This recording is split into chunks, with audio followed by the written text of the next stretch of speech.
All right, we're back with special guest Scott Garman, Zen Linux in the chat room, and he started showing me these cool noise blocking wireless headphones Yep. that and we started getting into it, and then I realized, we really should share the joy, right? Show them online. Show them online. So I'll let you demonstrate them. Put this up. And, oops. I'll get that other camera over here so we can have a second view of it. Okay. Yeah, so basically these are some headphones that came out fairly recently, maybe in the last 6 months or so. They're made by Sony. They're the MDR 1000Xs. If you can kind of see them from this camera. I'll switch to the second camera view. And they're kind of interesting or noteworthy because for the longest time, Bose has been the only company that's had like the top of the line noise canceling technology in their headphones, and you'd pay a pretty penny for them. And everyone who was trying to compete with them, it just seemed like it was far substandard to what Bose could do.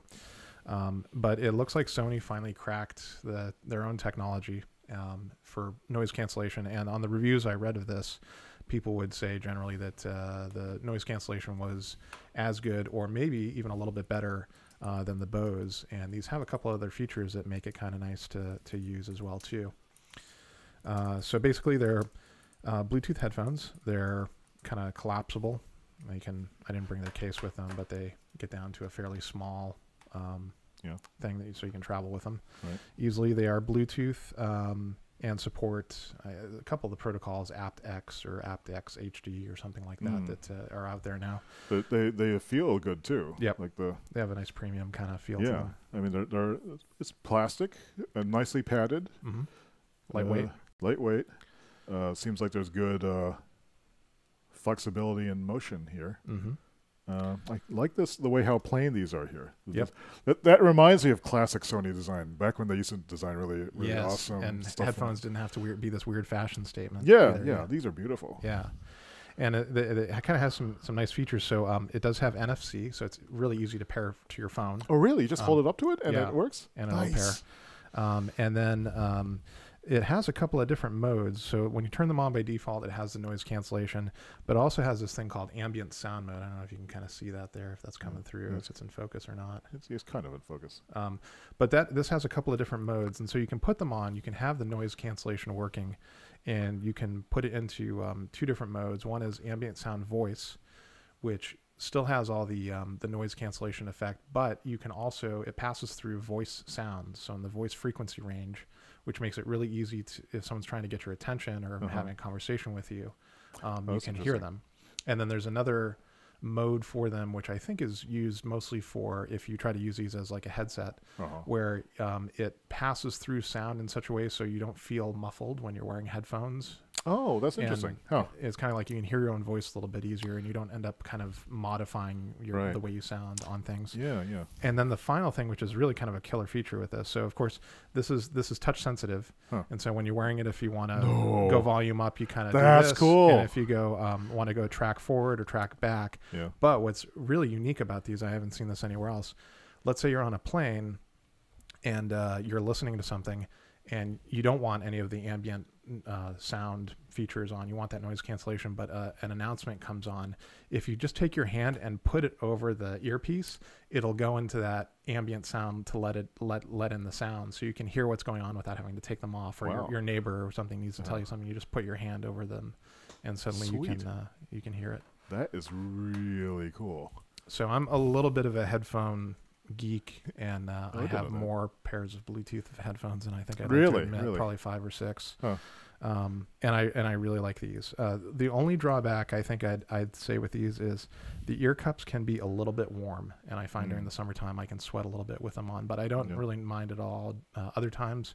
And because the noise cancellation is basically as good as Bose, as good as you can get in the industry. I mean, they're just an amazing tool when I'm in a loud cafe or something, and I put them on. So very nice. So, do you ever use earbuds or in-ears? I do. I find in-ears are really kind of complicated for me to work get working correctly because I don't know, I have weird shaped ears.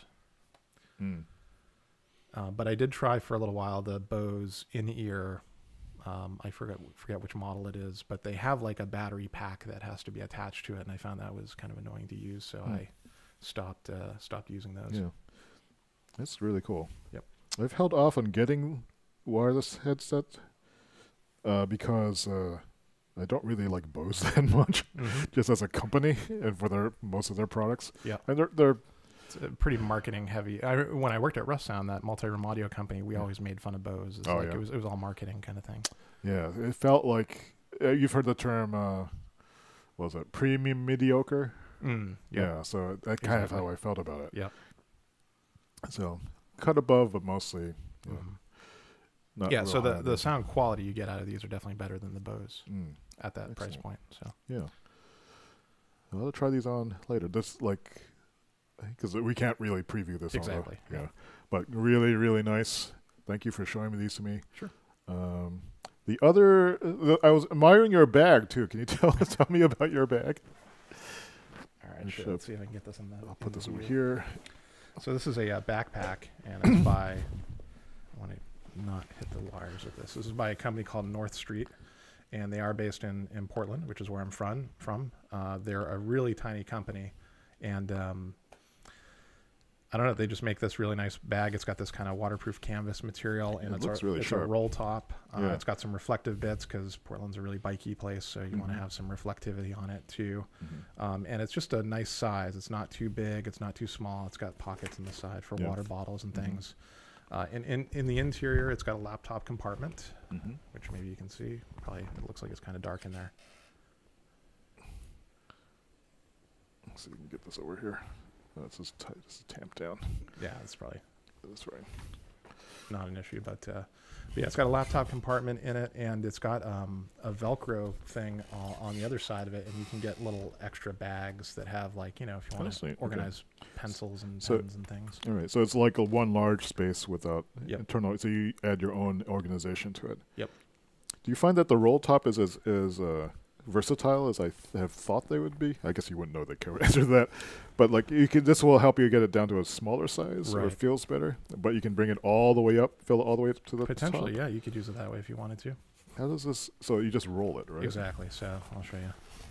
Just kind of roll it down, and that helps to ensure it's waterproof. And then you've got this one clip on it. Okay, that's neat. So you clip that and then tighten it down, and now you've got. Cool. Would you say you're a bag connoisseur?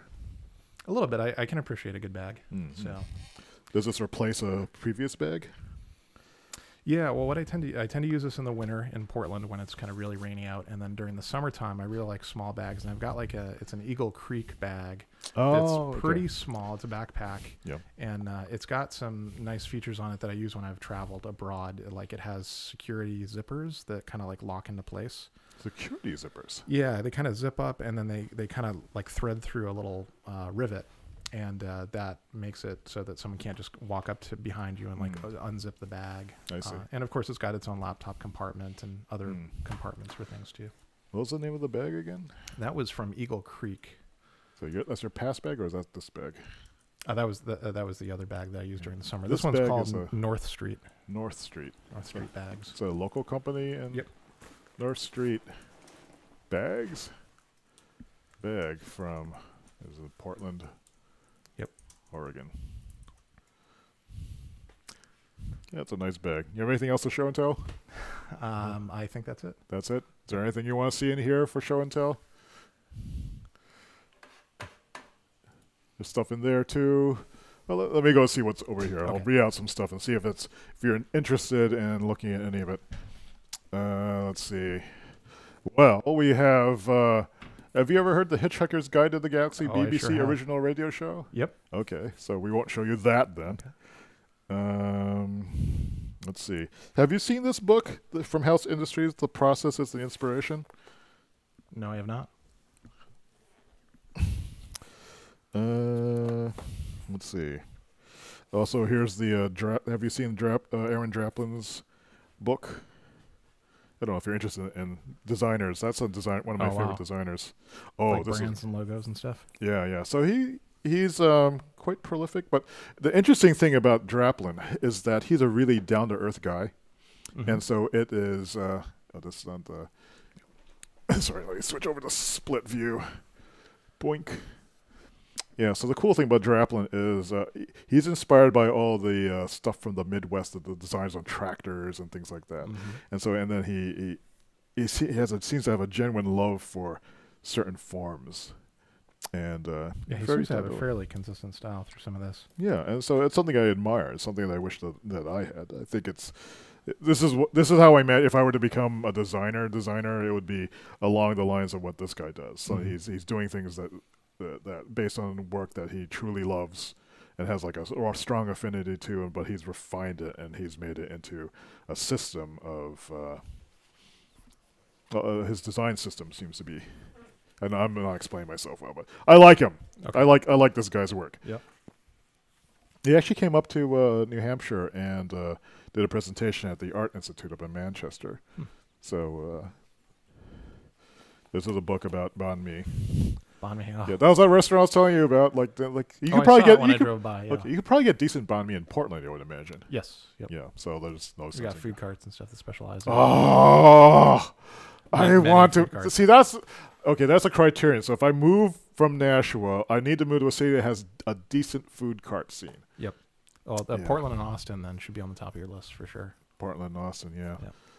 Yeah. So the other book, this if you're interested in just people making cool things, you probably would, because I can imagine So the interesting thing about this company, House Industries, is they got started as I think a bunch of guys who worked in a music supplier warehouse, and then they were allowed to just kind of make up stuff. And they started designing fonts, and they started designing like cool giveaways, and their approach is similar to how I'm imagining this guy, Draplin, is that they were pursuing things that they intrinsically loved, like if they were skateboarding and they would like turn that into the basis of their identity and the work that they did. And it was so different than like a lot of what other people were doing, which was like trying to conform to this corporate standard, or like let's not offend people too much, or let's try to appeal to as many people as possible. But they were being very specific, but the joyful way in which they do it would come out into the quality of their work, I feel. So it's a beautiful process book. It's probably up there with my other favorite book of this nature, which is Paul Smith's "You Can Do Anything" book. He's a fashion designer. Grew up as an enthusiastic bicycle racer. He had a bad accident when he was in his 20s. He started working at a place that sold something like socks for school uniforms in the UK. And developed understanding of like where these things came from, like what this fabric was, the quintessential Englishness of something. It started to put his own spin on it and started making things like that. But at heart, a collector of things. And I guess that's what all these guys have in common. This person collects design that he likes. These people like are collecting things and expanding and sharing the joy that they have in these things at a very, very high level of refinement. And likewise, like with Paul Smith, those are the kind of things that turn me on. Interesting. So I guess that could be it for show and tell today. So at least we got one of these out. Boink. Thanks for watching. Is there anything else you want to look at before we go? I think I'm good. Think we're good. Thanks, everybody. Oh, we had to wait again. Slate. Maybe I don't know how to do. I could use this for Mondays and not how to do anything.